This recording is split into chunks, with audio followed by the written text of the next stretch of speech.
feel like a lot of people fall into the like what you just described. You get out of school, you get this kind of job. By this age, you do this. By this age, you do that. By this age, you have kids, house, da-da-da.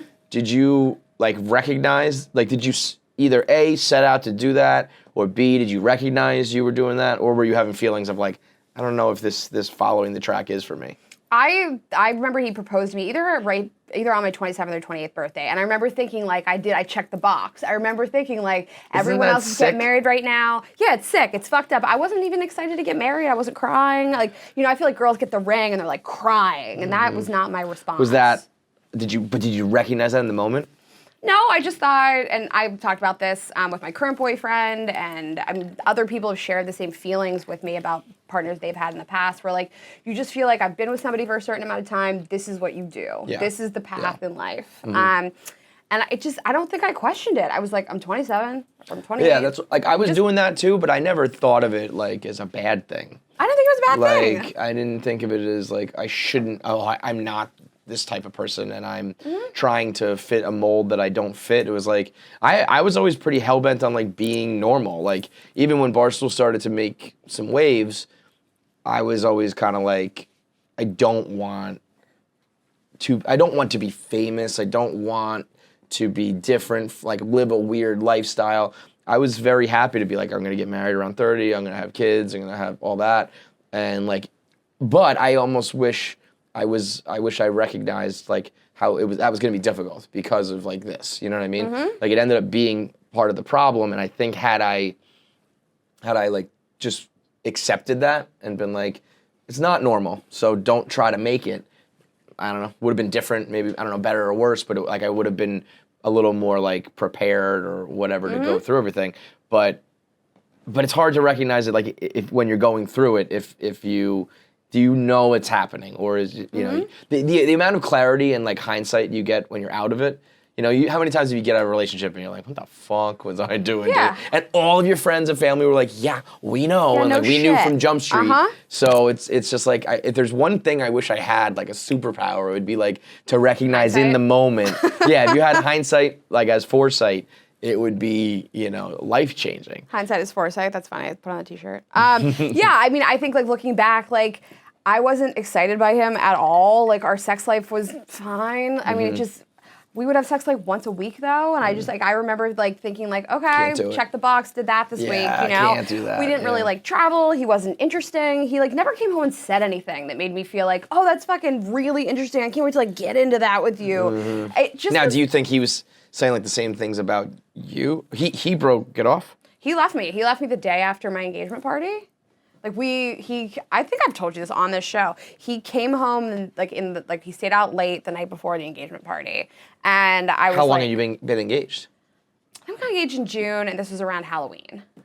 I don't remember, like, engagement parties. Like, you wait a few months and then you have a party for it? I don't know, there's, like, a time period. It's just, like, his parents and my parents were like, let's throw a party, it'll be Got fun. it, okay. And he came home at, like, 4 in the morning, like, the night before the party, and was like, basically like, I'm not in love with you, and I don't want to do this. He was like, I love you, I'm not in love with you, and I'm not happy, and I don't want to do this. Sucked, but, like, also happy that he, like, was honest about it, right? Yeah, like, listen, I mean, you pick up the pieces. Like, life is not always perfect. Marriages aren't perfect. People get divorced. You're divorced. My parents were divorced. So much better to do it then than because, like, the it's gotta be hard to break up once you've given the ring, like, because you do feel like a gigantic asshole, and you do tell your whole family, and you do make this financial commitment. You are throwing parties, you are planning, and then it's like, by the way, we're not doing this anymore. It's humiliating. But you gotta be, like, pretty brave, to be honest, to do it. Yeah, it's like you're doing a dickhead thing, but it is courageous to be like, I was so wrong, I'm sorry, let's just pull the Band-Aid off now. Yeah, I don't, like, credit him with any of that. I've seen him since then. He was like, you know, I know I did you a huge favor. I'm like, okay, shut up, dum-dum. Okay, you didn't do any favors. I did me favors, okay? Right. I picked my life up and I changed. Yeah, that's fucked up. But, you know, yeah, of course, in retrospect, like, you're in it and you think, like, I have this partner that loves me and he's kind and he's a trustworthy person and everyone likes him. He gets along with everybody. He's really handsome. Like, that's what I should want. Like, It's a drama-free relationship. It's just, I trust him. I know he is where he says he is all the time.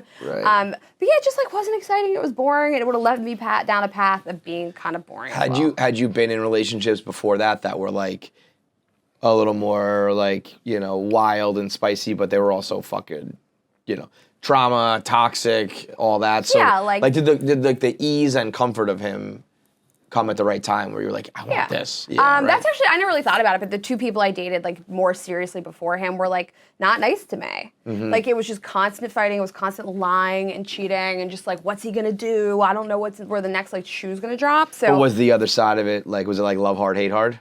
Like where there's a lot of fighting, like but then they're like fucking your brains sex. out and Yeah. So that, I mean, that's probably, you know, how it goes, right? It's like you were getting the wild relationship, but it was like tearing you apart. And then you find this guy who like is safe and checks every box, but you're missing the other side of it. You know? Yeah, and listen, and that's like finding that, you know, the person who can do both is like obviously it's tough. Yeah. And every relationship is different, and there's problems in all of them. Like I'm in a relationship now. He's great. He's wonderful. We have problems like everybody else. You know, you're never gonna find a perfect relationship. It's just about finding like a person that like sort of like understands your level of crazy and you understand theirs, and that you fit, and you're sort of like your goals are aligned, you want the same stuff in life. And I remember feeling like so sad that I was gonna like date in my 30s. I remember feeling like I'm so I feel old. like for girls that's that's a tough thing to. But I mean I've said this on our show a bunch of times, like I like it now because when you meet people they're like a little more fully formed. And like you know like if this person is gonna be quote unquote successful or interesting or a piece of shit and a sociopath and all these things. Like I think people are just a little more grown up and fully formed at this age, so you can make more educated decisions. The timeline that we have set up, I think, is all fucked up. We're picking children to be with when we're children. I think it's no crazy. offense, my assistant's 22. You're wonderful. I think it's wild. Like you know, it's almost like we say like 20 is the new 30 for everything else, right? But we haven't like really shifted that with relationships.